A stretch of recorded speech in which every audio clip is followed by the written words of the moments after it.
Vou passar já para o Gustavo, então, que eu acho que a gente já fez a nossa pausa. Gustavo está aí? Aqui, presente, impressionado com a apresentação do Rodrigo, nota 10, hein?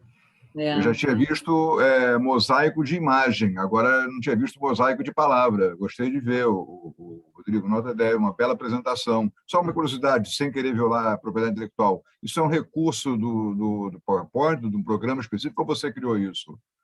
Não, isso em 2001, quando eu estava estudando nos Estados Unidos, um professor usava, ele dava aula criando as chaves na hora e os alunos recebiam na sua tela dos notebooks e faziam anotações. Então, cada aluno saía com um mapa personalizado e o que ele mexia no geral lá, mexia também no dos alunos. Eu brinco que se em 2001 eu estava estudando propriedade intelectual, eu tivesse pego uma licença desse software, eu teria ganho mais dinheiro do que trabalhando com propriedade intelectual, porque sempre perguntam que software é esse. Chama Mind Manager. Quem tiver interesse... Mind Manager, ok. É um software proprietário, né, mas que eu sou muito visual, então para mim funciona. Eu estou tentando ver se eu consigo compartilhar a tela aqui, Isabela, Já tá na tela. Mas com a tela inteira, entendeu? Consegui, agora foi. O vídeo, a Sil que está com o vídeo na agulha, parece que foi só um que você mandou, né? Quando for falar a hora de passar o vídeo, eu falo para ela. Por enquanto, não, tá bom? Tá bom. Okay? Então, pode começar. Então, bom dia a todos.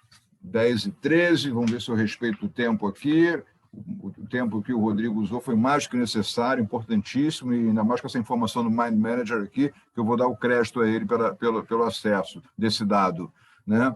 E só uma curiosidade, Rodrigo, que eu vi aqui, é uma esperteza brasileira, eu vi muitas empresas comunicando publicamente o vazamento de dados antes da vigência da lei, e se elas fossem punidas depois, não, foi antes da vigência da lei e tive um vazamento de dados, eu não tinha obrigação de controlar. Então, deliberadamente deixaram vazar dados para depois dizer, olha, isso foi anterior à vigência da lei, é só uma... O brasileiro é criativo, eu digo aqui, se a pirâmide fosse construída, seria com o vértice para baixo, né? Certas coisas, infelizmente, da criatividade brasileira são um pouco gauche, né? Um pouco torcidas, né? Mas, enfim, vamos lá. Então, eu queria primeiramente agradecer a OMP, a BPI, o gentil e honroso, e agora, depois dessa palestra do Rodrigo, altamente oneroso encargo de tentar manter o nível, né, da apresentação. É um prazer muito grande estar aqui com vocês. Eu acho que a gente está, enfim, cumprindo a função de acúmulo de conhecimento, que não ocupa espaço, e que é o ativo principal do nosso grupo, da nossa atividade, no mês do advogado, no mês da formação dos cursos jurídicos. Parabenizar a Isabela pela organização do curso. O Boeing pousou, Isabela, o Boeing pousou. Um Boeing lotado de carga e tal, com um tempo difícil, pousou e com elegância. Tá? É que nem a Terra é pesada, mas flutua. Então, parabéns a você, porque tocou com muita elegância, com muita firmeza e conhecimento esse curso. Fico muito, muito honrado de estar aqui. É um prazer muito grande. E parabéns a vocês que estão todos aí na tela, se inscreveram. Eu acho que o fato de se inscrever aqui já mostra o ânimo de conhecimento de vocês, o ânimo de aprendizado, essas perguntas provocativas, elas estimulam a todos nós, é a competição saudável. Eu sempre o princípio da inveja saudável. Quer dizer, eu quero ter aquilo que o meu amigo tem de bom, eu quero fazer um mind manager tão bom quanto o do Rodrigo, eu quero que as pessoas possam expor seu raciocínio num país tão pobre de conhecimento hoje em dia, infelizmente, né? E esse tem que ser a forma e a fórmula de aprimoramento nosso, que cada um se aprimora e o todo vai se aprimorando. Então, essa introdução necessária para manifestar minha satisfação, minha honra de estar aqui e um pouquinho de stage fright, como a Isabela falou, um medinho de entrar no palco, porque a responsabilidade é grande. Mas vamos lá. Então, primeira, a imagem está aparecendo bem para vocês, Isabela, está direitinha? Está ok? Ok. Então, o primeiro ponto relevante é que as imagens aqui, né, que eu uso na apresentação estão cobertas pela Lei de Direito Autoral, pelo artigo 46, que diz que a citação de imagens para fins de estudo ou polêmica é justificada e não viola direito autoral. Então, podem ficar tranquilos, porque, se for para esse fim, podem até compartilhar a apresentação mais adiante. Eu sempre faço essa ressalva antes da apresentação. E uma reflexão maior agora quando essa imagem for vista no dia 13 de agosto de 2121, daqui a 100 anos, eu vou ter que dizer que nós estamos no planeta Terra, que até lá Marte já vai estar colonizado, e outros planetas, e a Lua, né? Então, nós estamos no planeta Terra, na dimensão temporal desse ano de 2021, e só para a gente ter uma referência, a primeira transmissão de rádio no Brasil ocorreu em 7 de setembro de 1922, vai fazer 100 anos ano que vem. O cinema foi inventado em 1890, Lumière na Europa e Edison nos Estados Unidos, 1890 a 1895. Ou seja, nós estamos lidando com alguns conceitos básicos que vão nos acompanhar em toda essa apresentação, que são tempo, tecnologia e hábito. Isso vai ser a base, o tripé, e que a gente vai ter como plano de circulação aqui dentro, ok? Então, nesse tema de audiovisual e museus e obras, eu comecei pelo âmbito restrito do audiovisual, em que se fazia nos museus a mera apresentação das obras, não é nem museu. Aqui tem um gabinete de curiosidades de 1536, do Ferrante Imperato, um colecionador, que ele juntava e levava para a sua sala. O Marcílio Franca, o mestre Marcílio Franca, chama de Wunderkammer, Sala das Maravilhas, Sala de Curiosidades. Então, ele mostrava as curiosidades da história natural, que muita gente não conhecia, os peixes, os aquários, os moluscos, né? As conchas. Então, ele trazia, né, os retratos. Quer dizer, o Brasil, muitos pintores europeus pintaram o Brasil para retratar para a corte portuguesa como era Pindorama, como era a nossa terra, né? Depois a gente tentou comprar de volta as obras de Franz Posse e de demais autores lá. Então, começa a apresentação, mera apresentação das obras. Aqui tem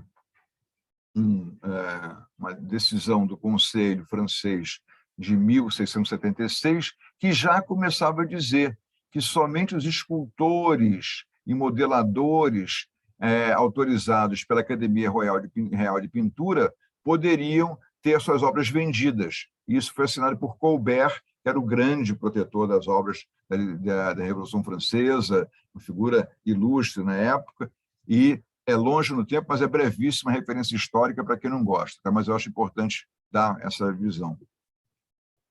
O museu vem do lugar das musas da poesia, da música, as filhas de Zeus, né? Que foram, então, criou-se o lugar dos museus, das musas, museu.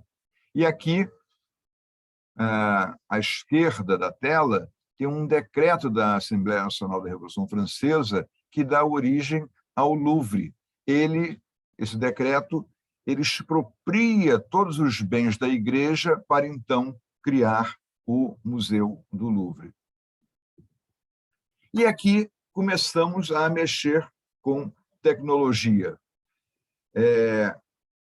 Antes do tubo de tinta de lata, e dizem que os impressionistas conseguiram fazer isso por causa do tubo de tinta de lata, levar as telas para o campo e usar o cavalete, mobilizar o quadro e não pintar só na igreja, era a bexiga de porco, que era resistente, que era onde eram armazenadas as tintas. Então, há historiadores que dizem que o tubo de tinta de lata permitiu aos impressionistas fazerem o pontilhismo, os traços que deram origem aos quadros impressionistas, né? A gente vai fazendo essa referência histórica. E aqui nós temos, então, o museu, ele retratava o mundo estático, o mundo real, pintado ou fotografado. Nós tínhamos, então, telas impressas ou pintadas, ia-se ao museu presencialmente, era grande programa visitar museus, as esculturas ficavam guardadas na memória, e quando entra a fotografia, atribui-se a ela um caráter meramente de processo mecânico em que você aperta o botão e nós fazemos o resto. Quer dizer, esse processo da fotografia, você pegava a câmera e levava para a reveladora, ela revelava a câmera. Então, você recebia uma câmera com filme, apertava o botão e levava para lá e ela revelava. Então, não era assim uma ciência. Tanto que, quando entra a fotografia, começa a haver uma mistura, e a gente vai ver que é útil para entender o processo do audiovisual, em que pintavam-se as fotos porque elas não tinham a cor dos quadros, né? E aí começa uma grande revolução no início do século, quer dizer, a esteira rolante, o metrô, a estação Dorset, a eletricidade, os filmes de Lumière, os Jogos Olímpicos, né? Dizem que o elevador, a invenção do elevador, foi a grande relevância, o grande fator para permitir a construção de prédios, porque o prédio grande, você tinha que subir escada. Imagina uma mulher com um vestido longo, 1900 e tanto, enorme, não ter que subir 5, 6 degraus. Então, o elevador começa a progredir para os prédios. E aí vem o Manifesto Futurista, de 1909, na Itália, e que prega, em vez da estabilidade, o movimento agressivo, o passo de corrida, o salto mortal, o bufetão, o soco, um automóvel de corrida, quer dizer, começa a ver a metralhadora, é mais bonito, correr sobre metralha é mais bonito que a vitória de Samotrácia. Então, a sociedade começa a se mobilizar. Eu diria que a fotografia começa a entrar no filme, fazer a palavra do momento, uma mutação, uma transfiguração da fotografia para o filme, para o motor, né? E já está acabando a introdução, pessoal, não se assuste, é sobre audiovisual. E tem um fenômeno da aceleração do tempo histórico. Então, a caneta Montblanc, trabalhada, vai para a Bic. A cartola acaba tendo as máscaras na loja Cyberdog, lá em Londres, com um display digital que passa mensagens na máscara quando você fala. E o cavalo evolui para o motor, sendo que a unidade de força do motor é o horsepower. Quer dizer, ficou a unidade da força do cavalo como referência até hoje. O motor tem tantos HP. Em 2021, a unidade de força é um cavalo de força. Então, vocês veem como é que fica na história, ficam os resíduos da mudança na história. E aqui, então, temos uma essência, digamos, que nós vamos falar. A reprodutibilidade, que tem a impressora em 3D, o direito de expor as obras de arte, a questão dos catálogos, autorização e proteção, evoluímos para a exposição online, novas formas de autorização, as obras audiovisuais, deixa de haver um registro audiovisual e passamos a ter obras audiovisuais, e a pergunta, nós somos audiovisuais, a nossa relação aqui é audiovisual, nós estamos tendo uma relação audiovisual. Eu estou desenvolvendo e recebendo impulsos apenas de audição e visão. Nós aqui não falamos de gosto, nem de tato, nem de olfato, né? E haverá uma realidade artificial, quer dizer, nós temos a realidade virtual, a realidade aumentada, haverá uma realidade artificial, quer dizer, a realidade criada pelo artífice, a realidade artificial em oposição à natureza, o que é natural se opõe ao artificial porque é feito pelo artífice. Então, esse eixo aqui também mostra arte, tecnologia, consumo, comércio, status, globalização, passagens aéreas mais baratas, para fazer, era o mundo que nós tínhamos para viajar pelo mundo inteiro, visitar museus, e veio a pandemia que altera tudo, muda todo o sistema, né? Nosso. E a reprodutibilidade da exposição ela permite isso, quer dizer, a Vitória de Samotrácia, ela aparece em cores, em modelos, em diferentes formatos, ela é facilmente reproduzível. Essa expansão da rodatividade, ela pode nos permitir... Só um segundo, por favor, aqui, que está tendo um problema de som aqui. Por favor, um momento, pessoal.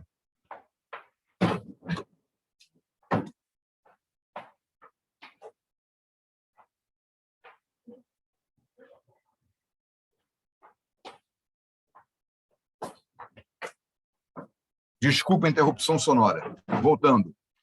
Então, a reprodutibilidade física, né, que nós temos de escultura, de impressão em 3D, e o museu, então, ele registra as obras. Ele faz o registro das obras. Hoje em dia temos, então, é a primeira vez que aparece a letra vermelha aqui. Nós temos um museu que faz o registro de obras.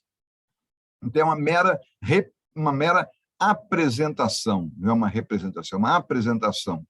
E, nesse período de visitas de circulação mundial intensa, temos o Guggenheim, o Louis Vuitton, Bilbao, o Man, quer dizer, o show, o museu fica sendo uma escultura, um show, né? A Pinacoteca, o Museu de Lyon, o Louvre Abu Dhabi, o Museu do Amanhã, que viram atrações, obviamente, para a frequência física. O grande foco, digamos, de finanças do museu é a presença, o ingresso, a venda presencial.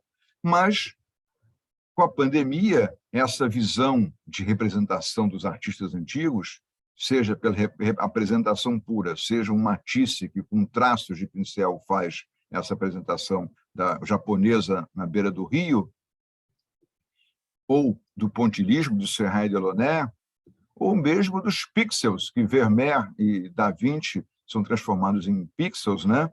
Isso tem que evoluir, tem que se transformar em imagens online. Então, a compra das estátuas, a proteção feita pelos herdeiros dos artistas, que ficam, afinal, autorizando as obras, e ela tem um problema de dilema. Então, o autor cria a obra que é comercializada, reproduzida, respeitada na sua integridade, e o público adquire.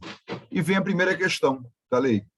Quer dizer, normalmente dependeria de autorização prévia do autor a utilização das obras, inclusive artes plásticas e figurativas. Mas há um dispositivo de exceção na lei, que é muito importante. Quando o autor de obra de arte plástica aliena o objeto em que ela se materializa, e aí veja bem que é a questão da materialização, depois como é que isso se transfere para o NFT, para a obra imaterial, né? Transmite o direito de expô-la, não adquire, não transmite o direito de reproduzi-la, o display rights. E aqui no Brasil nós tivemos um caso relevante que a família do Di Cavalcanti estava, por conta de um documento obtido por uma pessoa, uma senhora, que tinha se apropriado da obra do Di Cavalcanti. Houve um movimento de cessão que o Di assinou já no fim da vida, que transferia para ela os direitos de cessão da obra.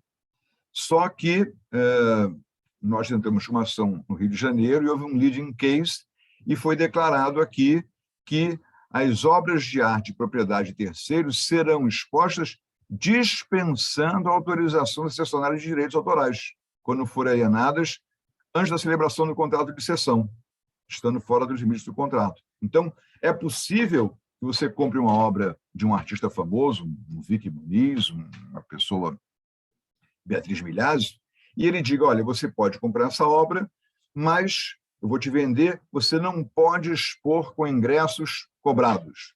Ou você não pode, como fez o Chester Dale nos Estados Unidos, eu vou doar para a National Gallery, mas não pode a obra ser emprestada, ela tem que ficar somente aqui em Washington. Então, o momento de expor, de fazer limitações é esse. E se aplica também, obviamente, ao audiovisual.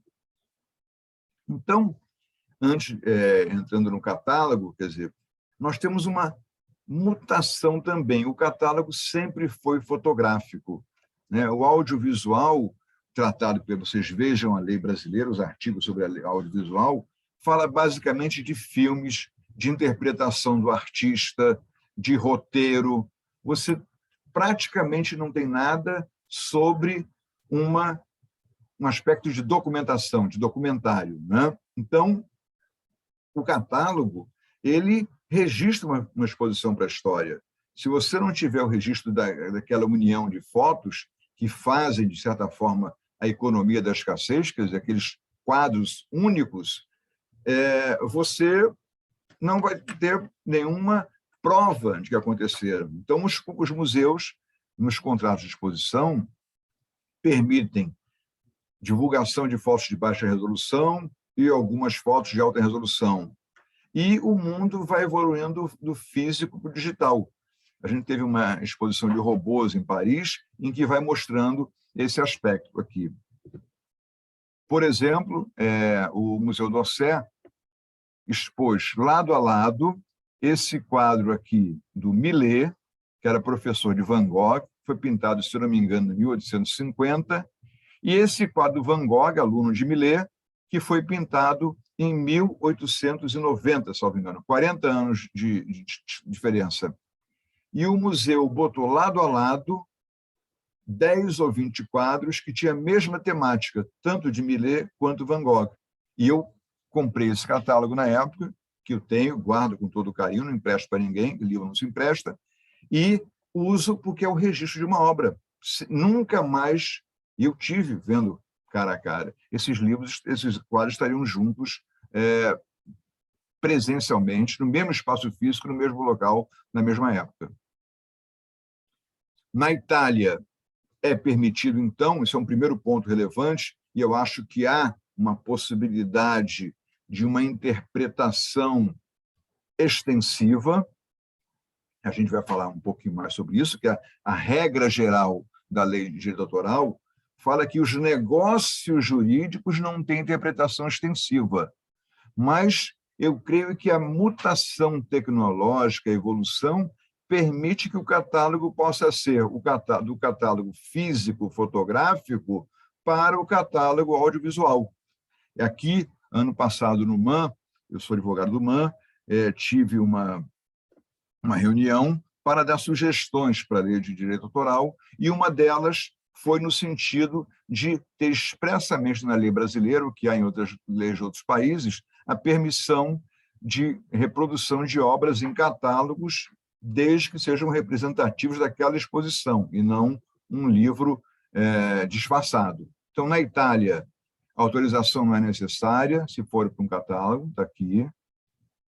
No MoMA, available for non-commercial editorial press usage, e no dossiê há uma pequena restrição, mas a lei fala na autorização.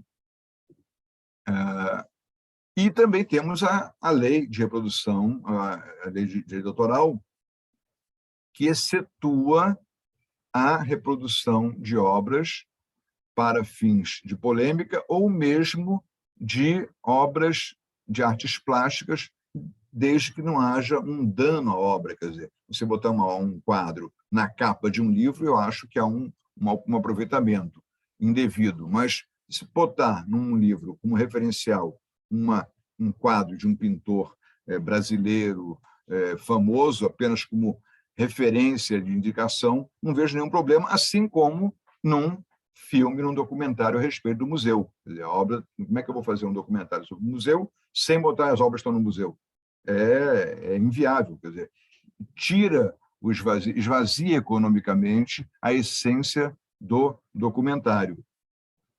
E aqui, olha só a sensibilidade. Em 2019, antes da pandemia, que começou em março de 2020, né, a OMP já fez uma conferência sobre arquivos de museus e digitação de arquivos e museus. Então, já vi, eu estive lá nessa conferência em outubro de 2019, por indicação gentil da Isabela, representando o MAN, e nós, então, já tratávamos desse aspecto. A OMP, já desde 2019, tratava disso. E vai ser lançado agora, em setembro, um livro, que é uma tese de doutorado da Luciana Helena Gonçalves, muito bom, em que ela analisa a questão da musealização da obra como um ingresso num mundo em que há uma gama de novos direitos sobre a obra, em que o artigo 215 da Constituição, que prega o acesso à cultura, estimula a difusão do conhecimento por todos, o acesso à cultura por todos. Então, queria destacar essa conferência da ONU, essa visão da OMP já de tratar da digitalização de arquivos, para quê? Para começar a difundir por conta da internet, uma tendência mundial. Quer dizer, seria uma autorização implícita dos autores, dos proprietários da obra, né, para fazer a exposição virtual. E tivemos também, nessa época, a ICON também, a International Council of Museums, também começou a perceber e botar When Museums Go Online, quer dizer, a necessidade de transformação da presença do público no museu para aquilo que eu, modéstia à parte, preguei numa conferência em São Petersburgo sobre museus, em maio de 2020, ia ser a conferência, o Legal Forum 10. Mas puseram 9,5 porque ele foi presencial. Não foi presencial, foi virtual. Foram primeiras lives e conferências virtuais, o diretor do Museu de São Petersburgo, a ministra da Cultura da Rússia, em que eu falei, olha, o museu dinâmico vai ao público estático. Há uma mudança agora de paradigma, né? E aí falamos sobre isso, foi bem aceito lá, esse conceito, né, do museu dinâmico entrar na casa do público. Não é você que vai visitar aquelas esculturas. O museu que vai entrar na sua casa, ele vai oferecer visitas guiadas, vai oferecer roteiros. Temos o Google Art, que é um programa muito interessante de obras de arte, que eu recomendo visitar, o Google Arts and Culture, que você pode escolher a obra por cor, tipo, tamanho, época, estilo, modelo, artista. É uma obra, é uma grande instituição, recomendo, uma instituição sem fins lucrativos, quer dizer, como disse o Rodrigo, se o programa é de graça, se o produto é de graça, o produto é você. Quer dizer, a sua frequência, a sua presença, de certa forma, enriquece o produto, mas ela também tem uma contrapartida positiva, a meu ver, muito grande. Então, o Louvre põe a coleção inteira dele numa plataforma, mas respeitando ali as regras de segurança na França, né, que tem que apresentar um passe desde 21 de julho para entrar no Louvre. Então, eu pouco estou falando especificamente sobre a audiovisual, mas estou falando numa interpretação mais ampliada, quer dizer, eu não estou limitado ao celuloide do filme, mas ao audiovisual no sentido de que seja transmissão de sons e imagens online. Esse é o conceito de audiovisual que eu posso adaptar para o nosso momento, né? E a arte se populariza. Desde o tempo do colecionador que ficava olhando para sua escultura, até a Mona Lisa ser entrevistada pelo Van Gogh, por um programa de televisão. Quer dizer, a tecnologia permite a alteração de conceitos, tá? E também essa questão da interpretação do artigo 4º, pouca gente presta atenção para esse dispositivo da Lei de Direito Autoral brasileira, que diz que é direito moral do autor o de ter acesso a exemplar único e raro da obra. Eu acho que é redundância. Se é único, é único. Se é raro, pode ser mais de um. Quando se encontra legitimamente em poder de outrem para o fim de, por meio de processo fotográfico assemelhado, audiovisual, preservar sua memória, de forma que cause o menor inconveniente possível ao seu detentor, que, em todo caso, será indenizado de qualquer dano ou prejuízo. Ora, o museu que tem, digamos, um quadro da fase A, B e D, de um pintor famoso, de um Portinari, de Cavalcanti, e não tenha um quadro da fase C, eu creio que ele está legitimado a exercer esse direito, quer dizer, como museólogo, como detentor responsável, e, eventualmente, documentar essa obra de arte para, enquanto ele não tiver a obra em seu acervo, pelo menos permitir ao público o acesso à representação dessa obra. Então, já temos aqui uma visão do audiovisual que é, a meu ver, pertinente na medida em que dá um recurso que supre uma falta, permite alguém obter de um colecionador, às vezes, oculto, e não precisa identificar o colecionador, a obra de arte que está em coleção privada. Temos aqui a abreviação, a apreciação das obras do Norman Rockwell, e vamos falar um pouco no final sobre o NFT, quer dizer, a nova coqueluche mundial, o Non-Fungible Token, que fala das obras basicamente no mundo virtual.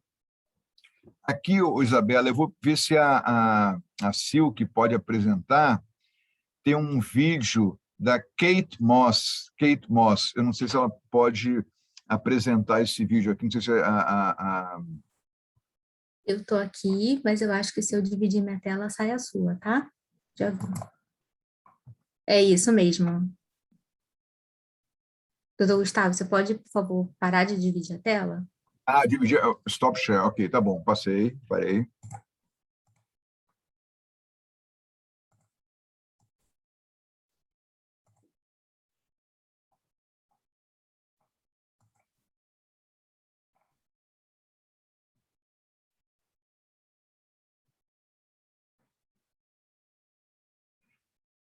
Isso, num desfile do Alexander McQueen, 10 ou 15 anos atrás, ele inovou botando uma imagem da Kate Moss em holograma. Então, o público inteiro aplaudia, ela não aparecia, o que aparecia era um holograma eu só agora, com a divisão da tela, é que eu estou vendo algumas perguntas aqui. Na tela grande eu não vejo as perguntas. Então, se alguém quiser depois, Isabela, se você quiser me interromper para uma pergunta pertinente, eu estou à disposição, tá? Porque eu não consigo ver o chat na hora que eu compartilho minha tela. Mas essa, então, é a apresentação, o público inteiro lá atrás, de um desfile de moda que o genial Alexander McQueen fez usando um holograma da Kate Moss, ok? Vou voltar, então, para meu compartilhamento aqui. Tchuc. Vamos prosseguir.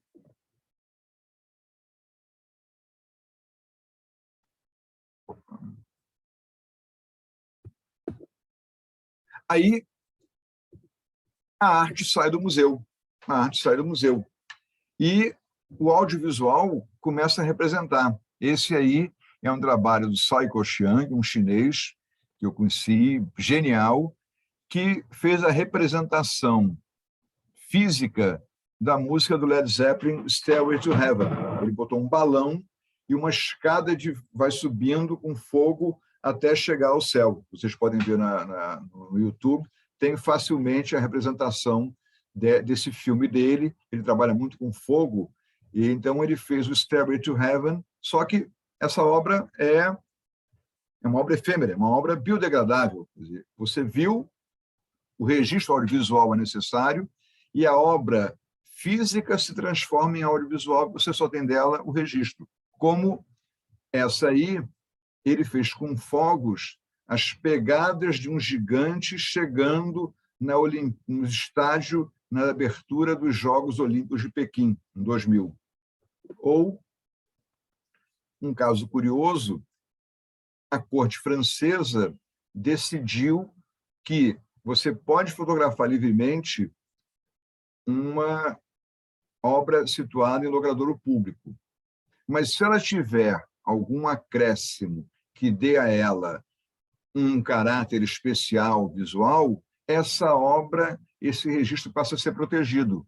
E ele impediu uma circulação de um cartão postal da Torre Eiffel com fogos de artifício. Assim como aconteceu com o artista Cristo com H, falecido ano passado. Ele teve por hábito embalar grandes movimentos. Ele embalou a Ponte Neuf de Paris, ele embalou o Arco do Triunfo e ele embalou o parlamento alemão. E alguém quis fazer um cartão postal com essa foto. E acabou que o tribunal alemão entendeu que a foto permitida é aquela que retrata o monumento, a obra em seu estado natural, mas não aquele que tenha um acréscimo temporário, momentâneo, que dá um caráter extra à obra e proibiu a difusão da obra. Já aqui no Rio, aconteceu 5 anos atrás, a Louis Vuitton fez o 3º desfile do mundo fora de Paris, no Museu Oscar Niemeyer. E eu participei da negociação do contrato, e a única exigência que o CAU, o Conselho de Arquitetura e Urbanismo, faz quando se divulga uma obra, um prédio, numa obra audiovisual, é a referência ao nome do arquiteto. E assim foi feito. Então, quando vocês fizerem assessorarem alguém para uma obra audiovisual, que tenha um prédio em destaque, é muito importante colocar o nome do arquiteto. Assim também, o trabalho de Franklin Cassarro na abertura da Olimpíada, quer dizer, um típico apresentação, performance que é registrada. E aí, Isabela, se tiver alguma dúvida relevante aí, você me fala, ok? Tá bom? Eu não estou vendo, eu estou vendo com os númerozinhos piscando. Vamos fazer um intervalinho, eu vou ler aqui, são 3 perguntas. E Dala pergunta, tem algum histórico sobre digitalização de museus de esporte, como futebol? Tem tido muito problema por causa de direitos de imagem, troféus, etc.? Vamos lá. A Lei Pelé, quer dizer, antigamente a proteção da imagem do artista e do intérprete, inclusive em atividades esportivas, está no inciso 28, artigo 5º da Constituição Federal. Não sei se é 27 ou 28, um dos dois tem lá, que protege a atividade esportiva. Depois vem a Lei Pelé, que permite a reprodução das obras de arte, dos jogos em até 3 minutos. Não, 3 minutos pode, não é 3 minutos. Permitisse 3% do tempo. E como 3% de 90 era 3 minutos, ficou a regra padrão do costume, que nem um cavalo de força, que 3 minutos podia sempre. Agora, com a cessão dos direitos para empresas e entidades, está começando a haver uma certa necessária negociação, como está vendo no banco de dados. Eu estive no Museu do Futebol em São Paulo e me lembro que para fazer o clearance dos direitos autorais foi um pouquinho complicado, pegar a chuteira de um, a imagem do outro e tal. Então, as obras antigas eu não estou vendo problema, mas os acervos novos para comercialização começam a ter uma certa dificuldade por conta da titularidade das empresas que compram as obras. Quer dizer, o quanto se mudou de contratos com a transferência do Messi do Barcelona para o Paris Saint-Germain. Camisa nova, imagem nova, um cardume de direitos, é um buquê de direitos que circula com ele. Então, ainda não vi questões sobre a questão da imagem do atleta, mas é bem possível que o direito esportivo está crescendo muito, exigindo muito trabalho. Próxima, mais uma. Estava mutada, é uma área excelente de trabalho também, de exploração.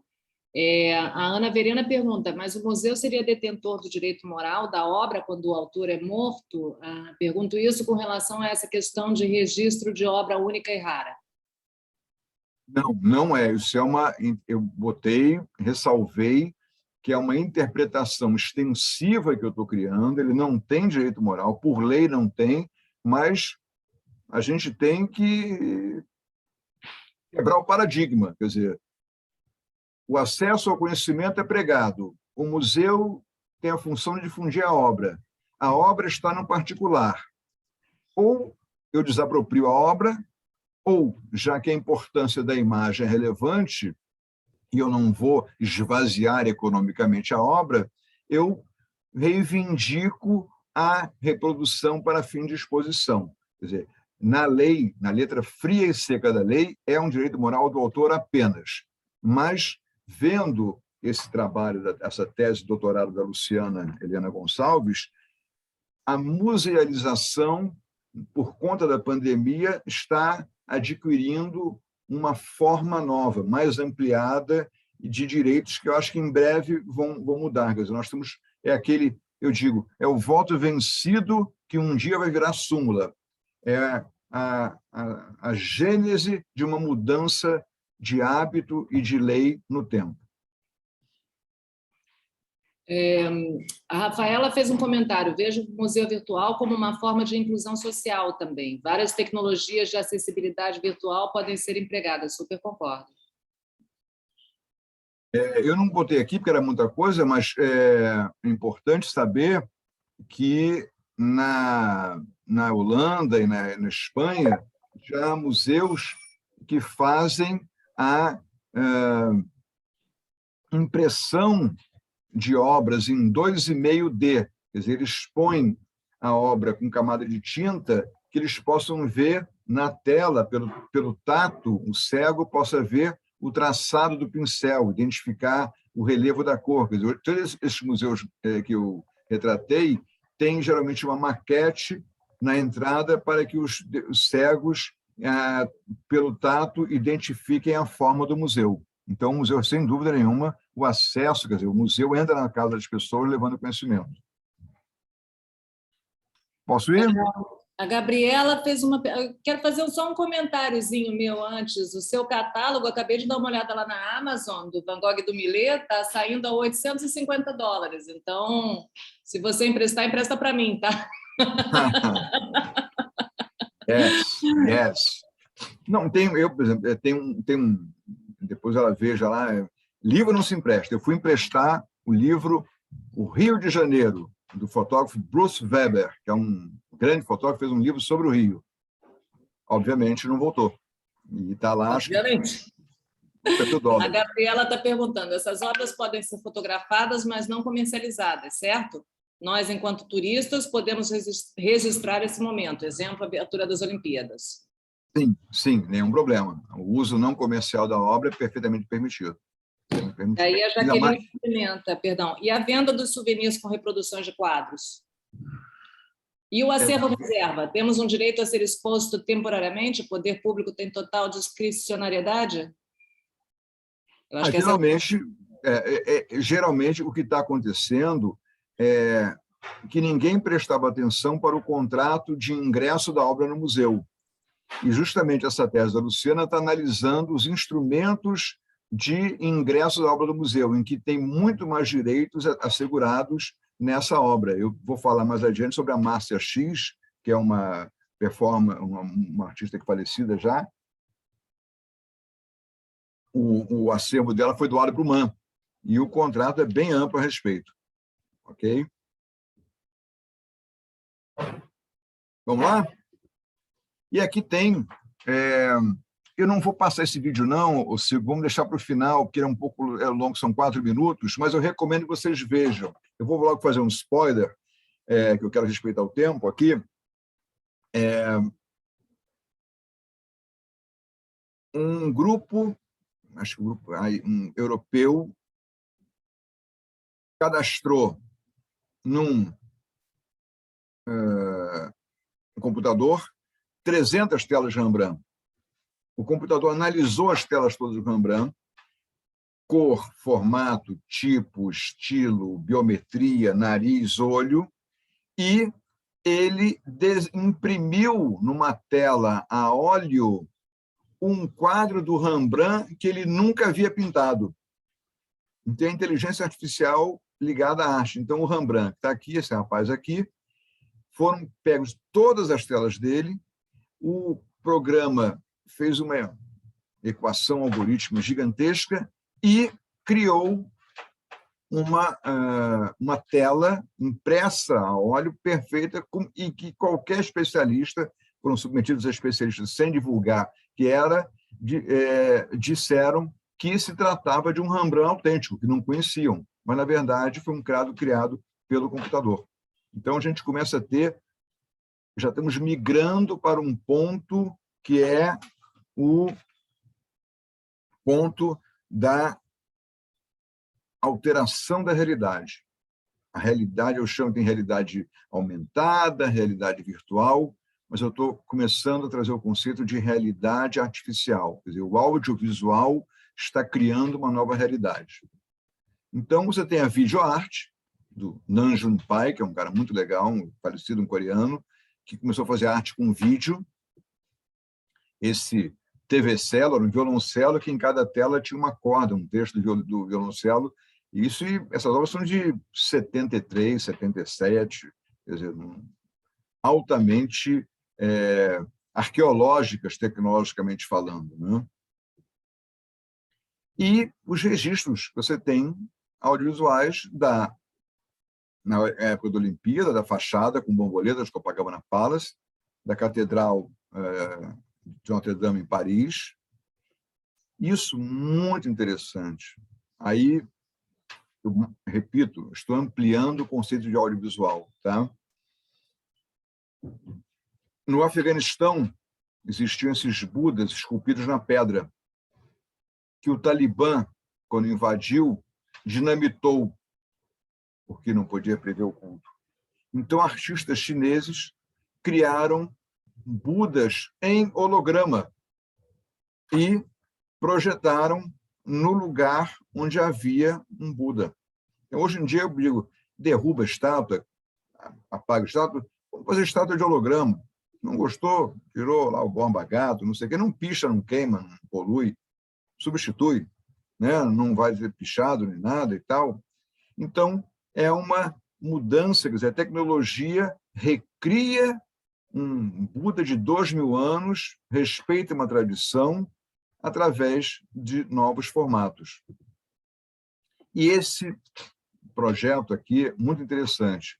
Isso é uma obra desse cara, o Christian McClay, que se chama 24 Horas.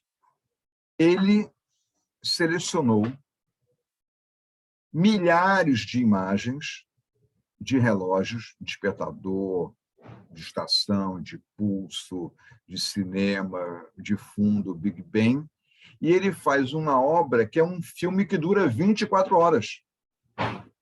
O Moreira Salles, em São Paulo, quando foi inaugurado ano passado, o retrasado, ele exibiu essa obra. Eu estive lá vendo, obviamente eu vi alguns minutos, não dá para ficar sentado 24 horas, tem sofás confortáveis que a gente fica lá o tempo todo vendo as telas. E ele disse, olha, não tem problema nenhum, eu acho que como você faz uma coisa boa, ninguém reclama e ninguém vai se incomodar. E acho também que poderá ser considerado um fair use, um uso razoável. Então, foram milhares de imagens que ele captou de telas para fazer audiovisual. E aqui, esse audiovisual. E aqui, um trabalho com, esse não tem direito autoral, a Rivane Neuschwander, uma artista brasileira, ela criou um videozinho, Quarta-feira de Cinzas. Ela espalhou confetes brilhantes perto de um formigueiro, e as formiguinhas foram pegando os confetes e montando lá um formigueiro com confetes coloridos. Ela chamou de Quarta-feira de Cinzas. Então, o mundo do audiovisual, quer dizer, restrito apenas à novela, o filme, ele vai se expandindo enormemente. E aqui um ponto relevante. Alguém falou sobre o audiomuseu. O prazo de proteção aos direitos patrimoniais das obras audiovisuais e fotográficas é de 70 anos a contar de 1º de janeiro do ano subsequente ao de sua divulgação.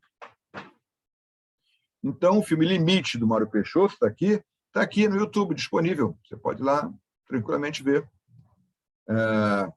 O Barretão, Luiz Carlos Barreto, meu colega de Conselho do MAN, ele tem 91, 92 anos, com uma vitalidade invejável. Ora, se ele divulgou, ele era repórter fotográfico do Cruzeiro, se ele divulgou obras com 20 anos de idade, essas obras dele já estão no domínio público. Então, essa é uma exceção para a reprodução de obras fotográficas e audiovisuais. Essas obras não têm o prazo de 70 anos após a morte do autor. Por que isso? Não sei, talvez a lei tenha uma influência antiga, mas há um regime de tratamento diferente, tá certo? E aqui, eu acho que eu vou conseguir passar na tela aqui, se eu conseguir salvar. Vamos ver se eu consigo.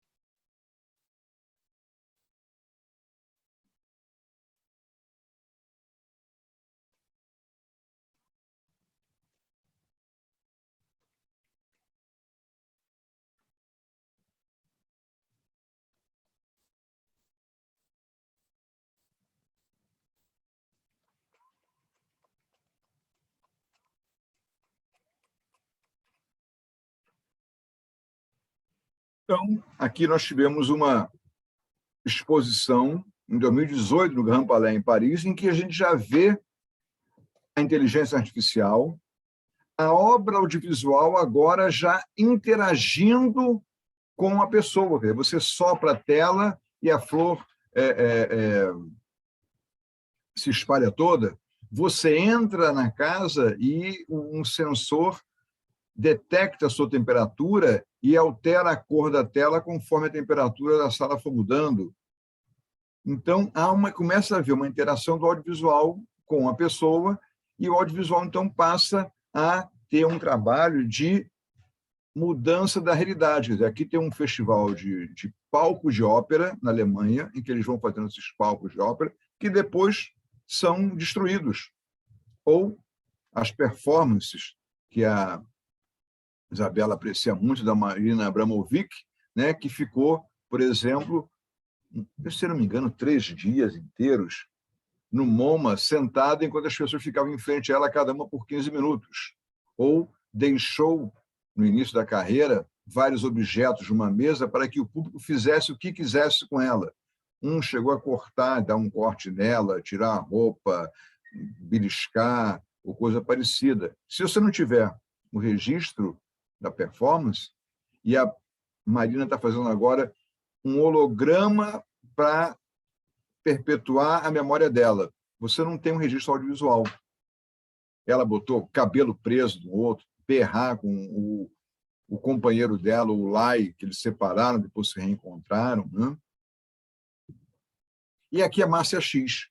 Ela tem uma performance que era derramar leite condensado na cabeça, jogar confete. Ela faleceu jovem, né?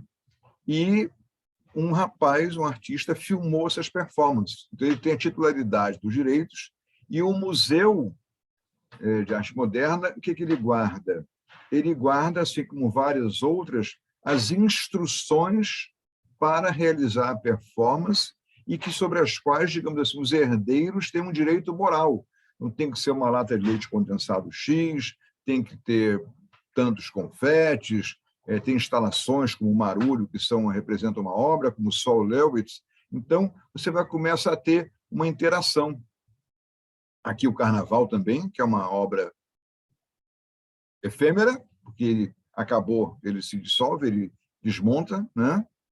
Os fogos do Rock in Rio, que são filmados, registrados, e, recentemente, a gente viu os drones na Coreia, no Rock in Rio também, a guitarra no Rock in Rio, né, no Réveillon. Quer dizer, é a arte tridimensional, efêmera, que só existe pelo registro audiovisual.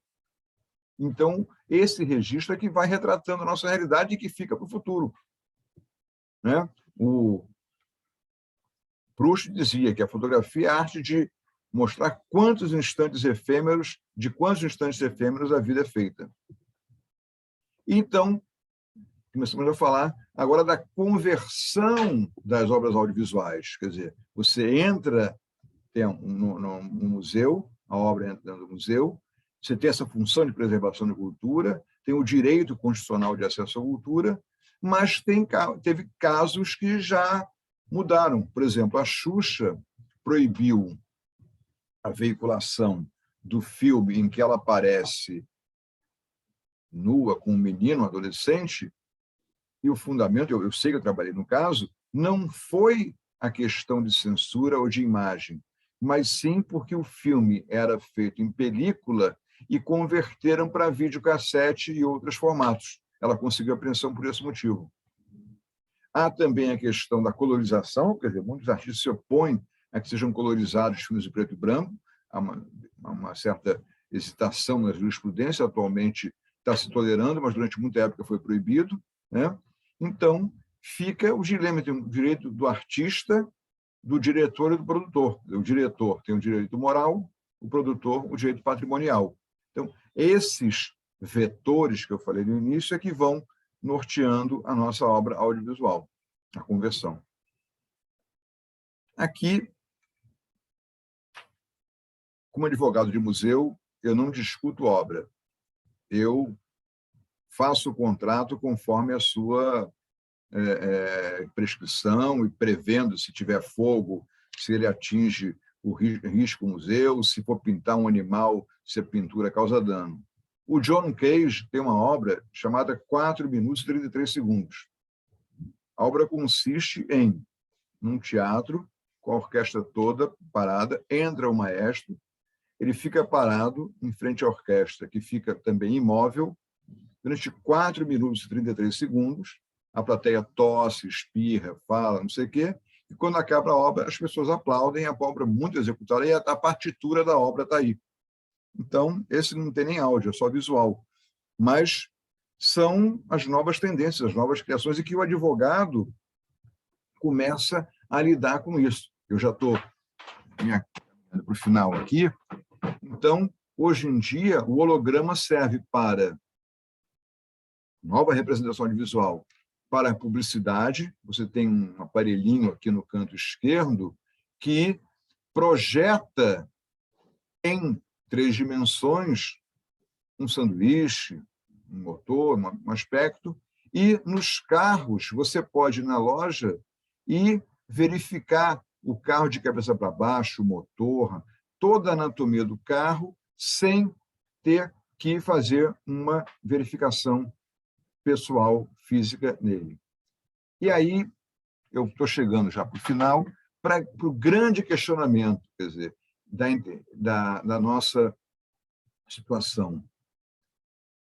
Essa relação nossa aqui é essencialmente audiovisual. Vocês estão me vendo e me ouvindo. E, em 2121, alguém vai ver esse vídeo e será que aconteceu isso mesmo? Quer dizer, a realidade muda ou não? O Silco, daqui a pouco vou precisar do vídeo do Salvador Andali, tá? Só para te avisar. Então, no futuro, ninguém vai ser anônimo, todo mundo vai querer ser anônimo por 15 minutos, é notoriedade. E a vida imita a arte. Quer dizer, em 1902, a viagem à Lua era preconizada com um filme, e nós chegamos à Lua tempo depois. E, mais recentemente, temos o Ready Player One, jogador número 1, Avatar e o Inception, A Origem. Né? Esses 3 filmes, eles falam do mundo paralelo, do universo paralelo, da nova vida paralela. Né? E aqui, será que eu consigo? Vamos ver se eu consigo aqui. Não consegui. Não, deixa. Aqui, encontraram no bolso do John Kennedy o discurso que ele pronunciaria no dia 22 de novembro de 63, quando foi assassinado. Texto ao presidente André. Puseram no computador a voz dele, de todos os discursos, puseram o discurso lá dentro, e, se vocês entrarem nesse site da BBC, vocês vão ouvir um discurso falado pelo Kennedy que ele nunca pronunciou. Era o discurso do dia em que ele morreu. Então, eu entro no fenômeno da alteração da realidade pelo audiovisual. É o que eu chamo de realidade artificial. É criada pelo artífice. Não é mais uma realidade ensaiada, como a dos games. E aqui é genial essa cena do Blade Runner 2049. Ele tem uma namorada, a namorada dele é virtual. Ele é um androide virtual. Mas quando ele quer fazer sexo com ela, ele contrata uma prostituta, a prostituta vai à casa dele, ela entra no corpo, a namorada dele, da prostituta, eles fazem sexo, depois a moça sai e ele paga a prostituta e ela vai embora. Não é preconceito, pode haver com homem também, pode haver com qualquer sexo, não tem mistura nenhuma, mas eu estou dizendo o que foi trazido no filme, quer dizer, é a simbiose, a mutação. Eu congelei essa cena em que a moça entra no corpo da outra, a alma entra no corpo da outra, a mente para a relação física que antes era virtual. Então, temos variações nesse mundo virtual, né, diretas, e aqui o metaverso, quer dizer, novamente, é um exemplo ampliado de audiovisual. E o Zuckerberg acabou de dar uma entrevista dizendo que é isso, metaverso é uma internet na qual você participa, em vez de apenas olhar.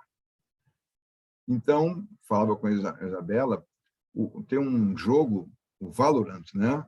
E eu comparo um álbum de figurinhas moderno. Quer dizer, eu tinha um álbum de figurinhas que aparecia o jogador da seleção, quando era pequeno, mas agora o álbum de figurinhas você pode entrar no álbum, comprar uma camisa, jogar futebol com ele. Quer dizer, as empresas de jogos elas estão vendendo o imaterial, falávamos sobre vender uma faca, vender uma capa, vender uma bota, um revólver, mas recebendo no real. Então, o jogo que é, e essas são as reflexões finais que eu faço aqui, o jogo que tem uma filosofia da impressora a cartucho de tinta. A impressora é barata, mas ela é vendida para você comprar o cartucho. O jogo é barato, mas ele é disponibilizado para você comprar a faca, mudar de estágio, alcançar um nível novo, emprestar um acessório.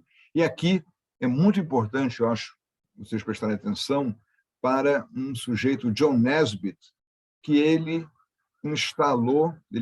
concebeu o modelo de instalação do computador na sociedade.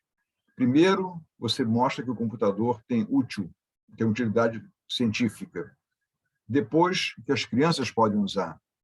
E depois, mostrando que ele é útil e que a criança pode usar, o adulto usa.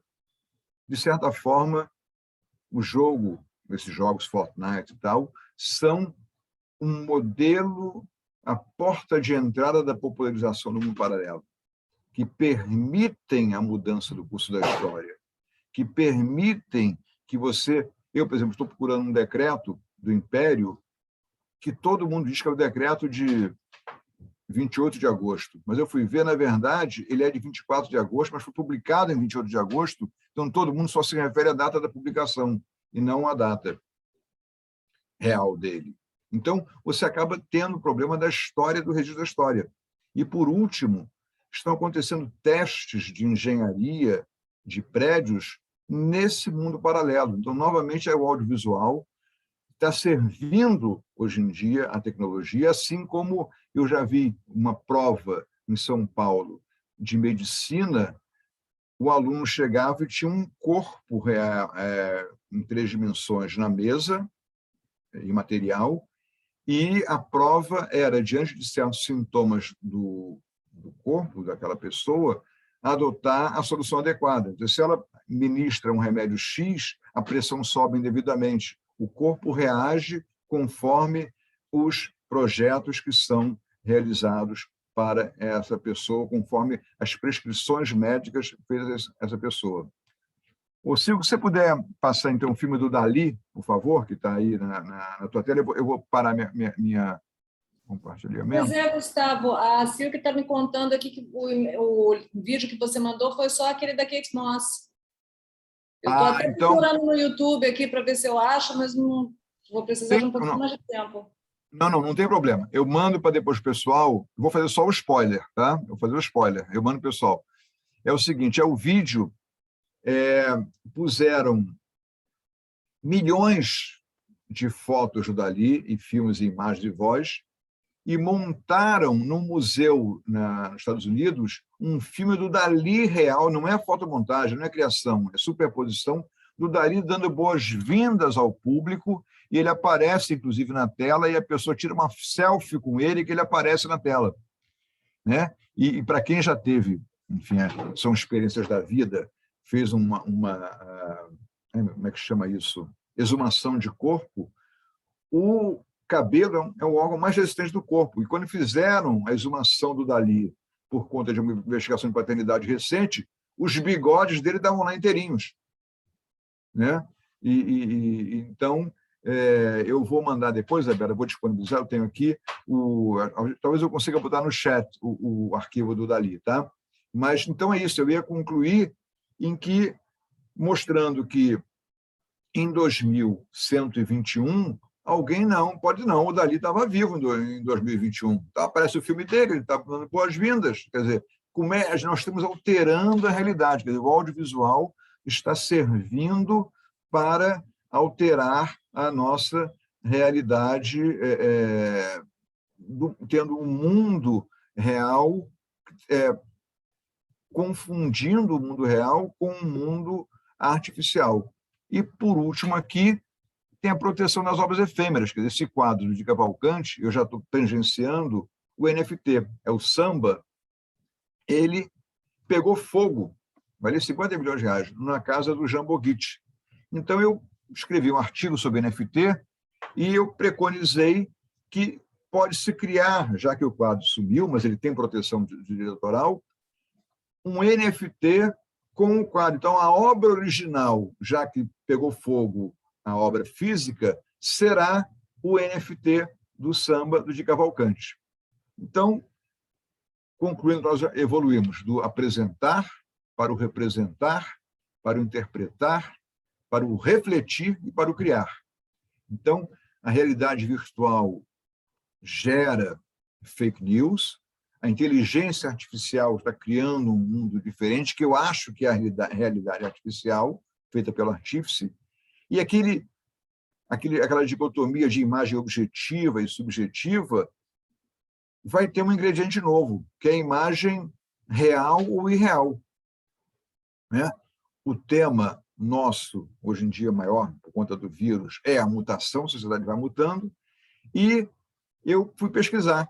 Avatar vem do deus Vishnu, o deus hindu de 2000 anos atrás, previsto no livro dos Vedas, e esse Deus, quando se incorporava na Terra, numa pessoa, num físico, ele se incorporava pelo avatara. Então, o avatara era a incorporação física desse Deus Vishnu, Deus da Índia. Eu, enfim, tenho a imagem dele aqui, mas não trouxe.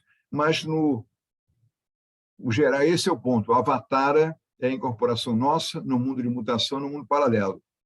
E, para concluir, eu trago essa imagem do LAM, da minha queridíssima cidade do Rio de Janeiro, sou carioca, modéstia à parte, esperando que o mundo melhore, a cidade melhore, fique risonha.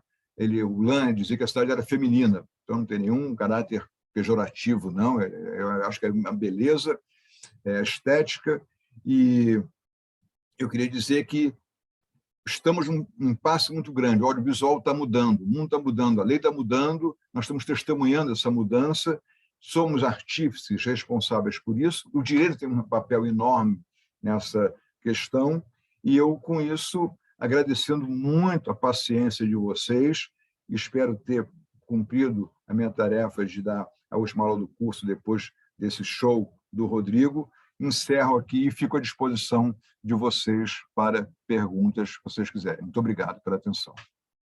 Sensacional, Gustavo.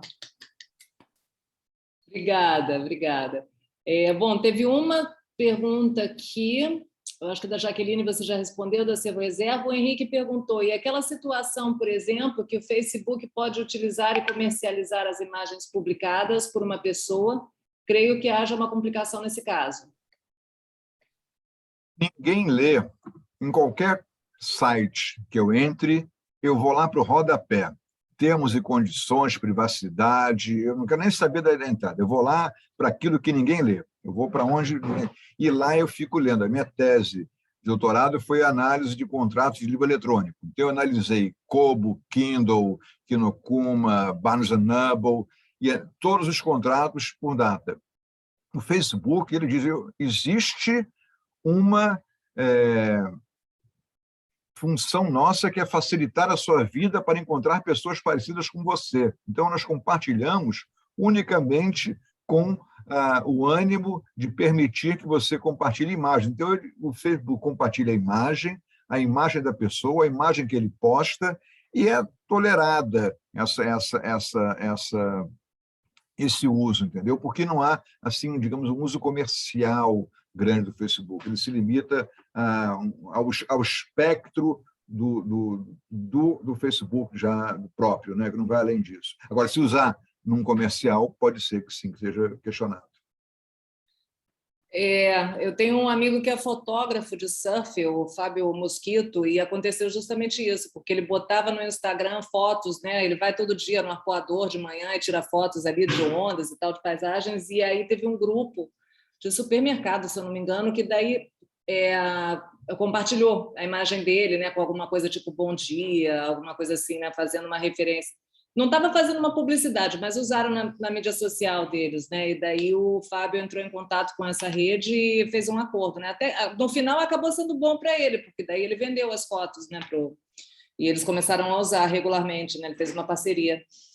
Já teve um julgado. Não é porque está na internet que é uso livre. O fato de estar na internet não significa que é uso livre. Tem autor direitinho, está divulgado, mas não é uso livre, não.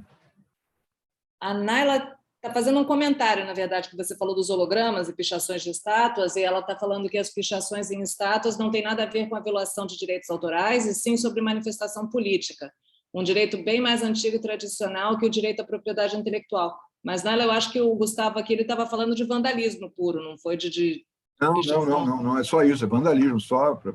Não pode. Tem gente até que acha que é bonito pichar uma estátua, fica lá mais uma. Tem um caso de fachadas de prédio que tem uma nova coloração e tal. Nada contra, respeito. Teve um caso agora em Belo Horizonte, né, de uma fachada grande ali, daquele movimento. É um movimento subsidiado pela Prefeitura de Belo Horizonte, que daí faz alguns acordos assim para fazer umas fachadas muito grandes assim de prédio, né? E daí teve um dos artistas que colocou elementos de pichação em volta, assim como se fosse a moldura, né? Fazendo algum tipo de referência ao manifesto cultural. Tem muito questionamento sobre se pichação pode ser considerada arte, né? Tem um caso curioso em São Paulo, dois casos, aliás. Um foi feito um grafite, a loja Renner, se eu não me engano, usou o grafite num anúncio e o juiz disse o seguinte, olha, eu não vou dar indenização pelo uso do grafite, porque como está em logradouro público, ele pode ser usado livremente. Mas como foi alterada a imagem, fizeram uma trucagem virtual, digital, eu dou indenização pela ofensa ao direito moral do artista. Então, já aconteceu isso. E aí a Carolina está perguntando, nesse caso do John Cage, como proteger uma obra que é baseada no silêncio? O silêncio não é uma obra do espírito, certo? Sensacional. Eu vou intitular uma obra como minha e ficar em silêncio 4 minutos e 33 segundos. Dá até para ser bem bolado. Eu poderia inventar que criei essa obra e eu poderia ser plagiado por ter feito uma assemblagem, né? uma pagelança com a titulação minha. Bem bolada essa pergunta. Realmente, eu nunca imaginei um plágio do silêncio, mas, de certa forma, o silêncio acaba tendo um caráter eloquente, né? Quer dizer, um silêncio ensurdecedor, né? Boa pergunta, muito bom, acho interessante. Esse caso especificamente do Cage, ele teve uma sequência, né? O Mike Patton era um produtor de discos e ele, em uma banda que ele produziu, estava faltando, tinha uma gordura de 1 minuto assim entre as faixas, né? Para o tempo do disco, do LP. Então ele resolveu fazer uma faixa, 1 minuto de silêncio. E era 1 minuto na faixa do disco ali, completamente em silêncio. E os herdeiros do Cage processaram o Mike Patton por plágio. Disseram que ele estava plagiando a 4 minutos e 33 segundos. Aí o Mike Patton, na verdade, ele ficou super lisonjeado, ele fez um acordo com os herdeiros e ele incluiu o Cage como coautor na 1 minuto de silêncio dele.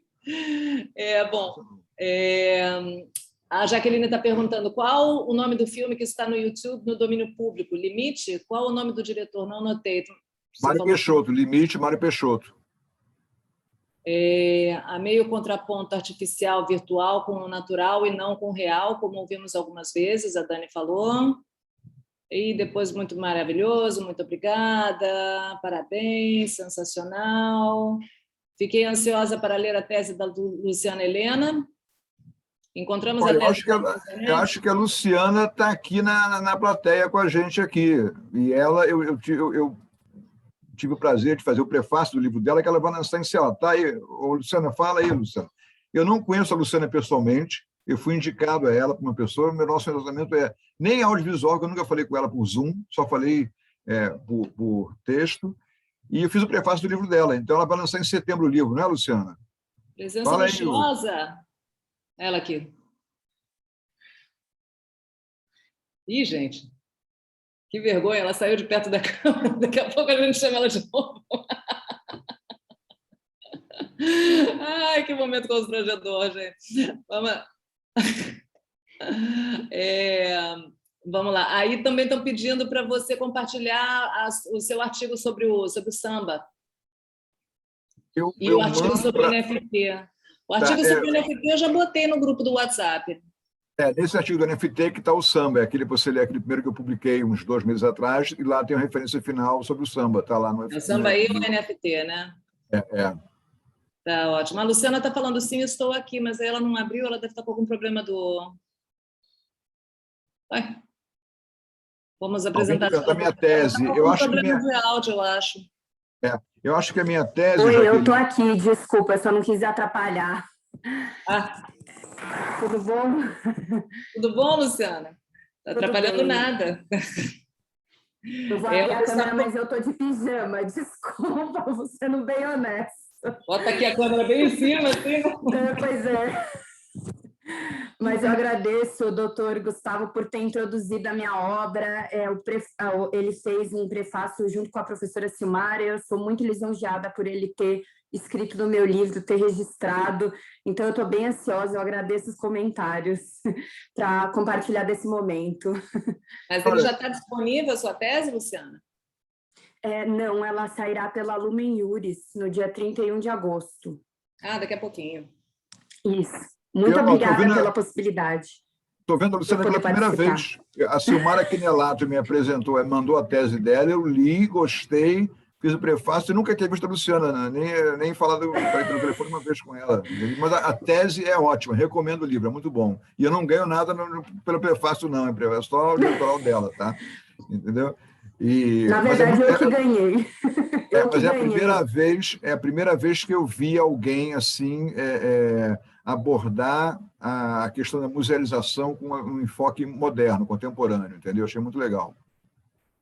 A professora Silmara é a grande... na verdade, eu gosto de mencionar que a ideia foi da professora Silmara, eu a executei, sou apaixonada pelo tema, então eu abordei com uma vertente francesa e alemã, e foi um grande achado ter descoberto o professor Dr. Gustavo depois. Assim, foi como se fosse uma confluência de ideias. Então, eu tenho muita sorte.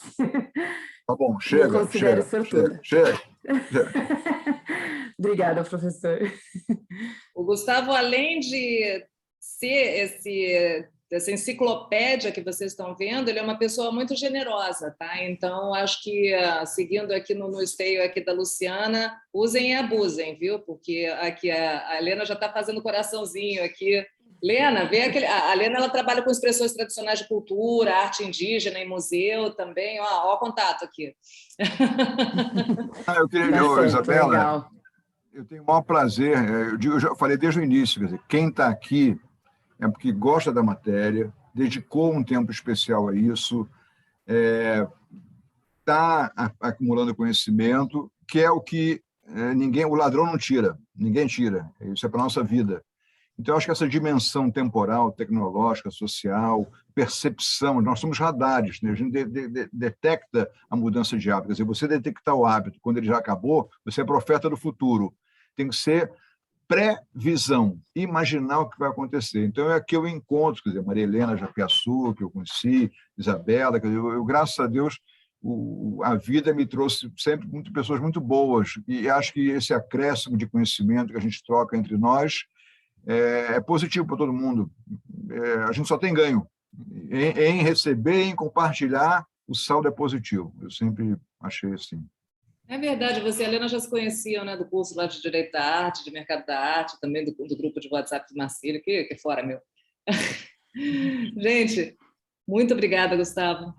Sempre um prazer, sempre um show. Muito obrigado.